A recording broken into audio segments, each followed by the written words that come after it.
என்னுடைய சேனலை சப்ஸ்கிரைப் செய்து கொடுத்த எல்லாருக்கும் ரொம்ப நன்றி. இன்றைக்கி என்ன ரெசிபி பண்ண போகிறோம்னு பார்த்தீங்கன்னா ஓட்ஸ் உப்புமா தான் செய்ய போகிறோங்க. ஓட்ஸில் வந்து பார்த்திங்கன்னா அதிகமாக ஃபைபர் இருக்குது, அயன் இருக்குது. இதுகளோட நம்ம காய்கறிகளும் சேர்த்து செய்யும்போது நமக்கு அதிகமான சத்துக்கள் கிடைக்குது. அப்புறம் பார்த்திங்கன்னா ஓட்ஸில் வந்து கஞ்சியே வச்சு குடிக்கிறதுக்கு இந்த உப்புமா மாதிரி செஞ்சுட்டோன்னு வச்சுக்கோங்களேன், வீட்டில் எல்லாருமே ரொம்ப விரும்பி சாப்பிடுவாங்க. வாங்க அந்த ரெசிபி எப்படி செய்யுதுன்னு பார்க்கலாம். வாங்க இந்த ஓட்ஸ் உப்புமா எப்படி செய்யுதுன்னு பார்க்கலாம். இந்த ஓட்ஸ் உப்புமாக்கு பார்த்தீங்கன்னா ஓட்ஸ் வந்து பார்த்திங்கன்னா மெஷரிங் கப்பில் ஒரு கப்புக்கு கொஞ்சம் கம்மியாக ஒரு 2 ஸ்பூன் கம்மியாக இருக்குது. ஒரு கப் எடுத்திருக்கேன். இதுக்கு பட்டாணி பார்த்திங்கன்னா ஒரு 3/4 கப் எடுத்துருக்குறேன். பீன்ஸ் பார்த்திங்கன்னா ஒரு 4-5 பீன்ஸ் எடுத்து பொடியாக கட் பண்ணியிருக்கிறேன். கேரட் பார்த்திங்கன்னா ஒரு சின்ன கேரட்டு அதையும் பொடியாக கட் பண்ணியிருக்கிறேன். இஞ்சி பார்த்திங்கன்னா ஒரு இன்ச் இஞ்சியை நல்லா பொடியாக கட் பண்ணி வச்சுருக்கிறேன். வெங்காயம் எடுத்துட்டிங்கன்னா ஒரு மீடியம் சைஸ் வெங்காயம் பொடியை கட் பண்ணியிருக்கிறேன்.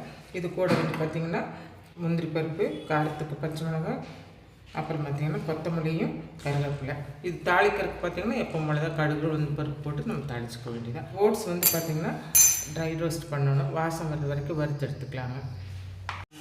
பாருங்கள், இது வந்து மில்லட் இது நான் எடுத்துருக்கிற ஓட்ஸ் வந்து பார்த்திங்கன்னா மில்லட் ஓட்ஸ் தான் எடுத்துருக்குறேங்க. சிறுதானியமெல்லாம் இதில் மிக்ஸ் ஆகிருக்குதுங்க. நீங்கள் உங்கள் வீட்டில் வந்து ப்ளைனாக இருக்கிற ஓட்ஸ் இருந்தாலும் எந்த ஓட்ஸ் இருந்தாலும் எடுத்துக்கலாம். எது எடுத்துட்டாலும் கொஞ்சம் நம்ம வந்து வறுத்துக்கணுங்க.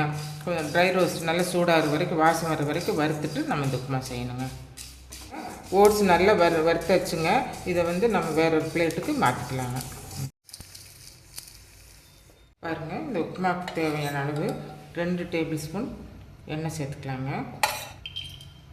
வச்சுங்க. இதில் வந்து நம்ம கடுகு சேர்த்துக்கலாங்க. உளுந்தப்பருப்பு 1/2 ஸ்பூன், கடலைப்பருப்பு 1/2 ஸ்பூன். கடுகு பொரிஞ்சிருச்சுங்க.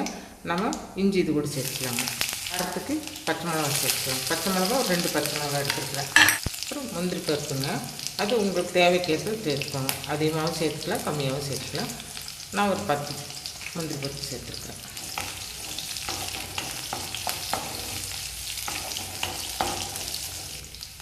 வெங்காயம் சேர்த்துக்கலாங்க. வெங்காயம் ரொம்ப வதங்கணும்னு இல்லைங்க, ஓரளவுக்கு ஒரு கண்ணாடி பதம் வந்தால் போதுங்க. இதில் கருவேப்பிலை சேர்த்துக்கலாம். வெங்காயம் வதங்கிடுச்சுங்க. இப்போ நம்ம காய்கறிகளை சேர்த்துக்கலாங்க. கேரட் சேர்த்துக்கலாங்க, பட்டாணி சேர்த்துக்கலாங்க, பீன்ஸ் சேர்த்துக்கலாங்க. நீங்கள் காலிஃப்ளவர் இருந்தாலும் கூட சேர்த்துக்கலாங்க. இது கூட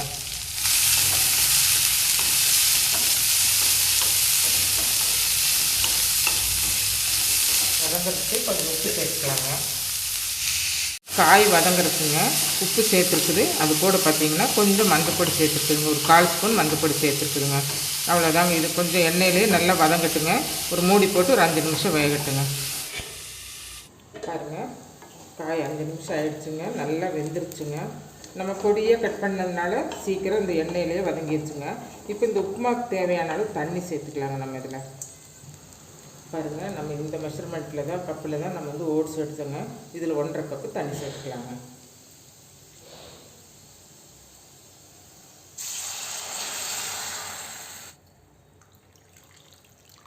காய் வேகிற கலவை கொஞ்சம் நம்ம உப்பு சேர்த்துருக்குறோம். அந்த உப்பு பத்தாதுங்க. இப்போ இந்த உப்புமாவுக்கு எவ்வளோ உப்பு வேணுமோ அதை நம்ம சேர்த்துக்கலாங்க. இப்போ நான் வந்து பார்த்திங்கன்னா சின்ன ஸ்பூனில் ஒரு 1/2 ஸ்பூன் சேர்த்துறேன். தண்ணி நல்லா கொதிக்கட்டுங்க. கொதி வந்ததுக்கப்புறம் நம்ம இந்த ஓட்ஸ் சேர்த்துக்கலாங்க.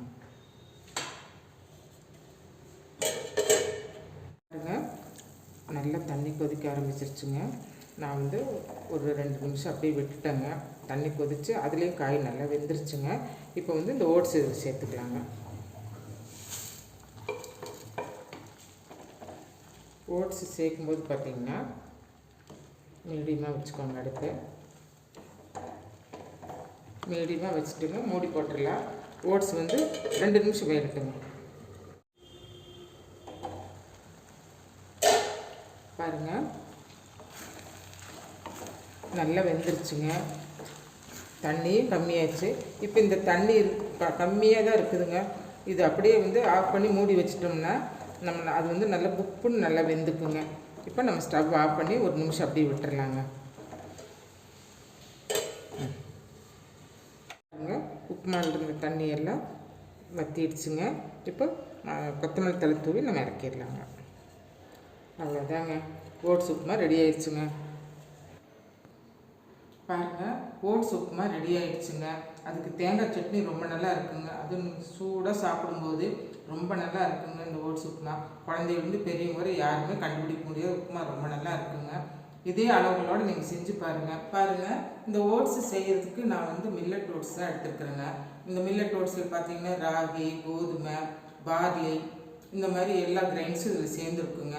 இது ரொம்ப நல்லா இருக்குங்க. இந்த ஓட்ஸும் வாங்கி நீங்கள் யூஸ் பண்ணி பாருங்கள். இல்லை ப்ளைன் ஓட்ஸ் கிடைச்சாலும் இதே மாதிரி செஞ்சு பாருங்கள். இந்த வீடியோ பிடிச்சிருந்ததுன்னா இந்த வீடியோக்கு லைக் பண்ணுங்கள், ஷேர் பண்ணுங்கள், கமெண்ட் பண்ணுங்கள், சப்ஸ்கிரைப் பண்ண மறந்துடாதீங்க.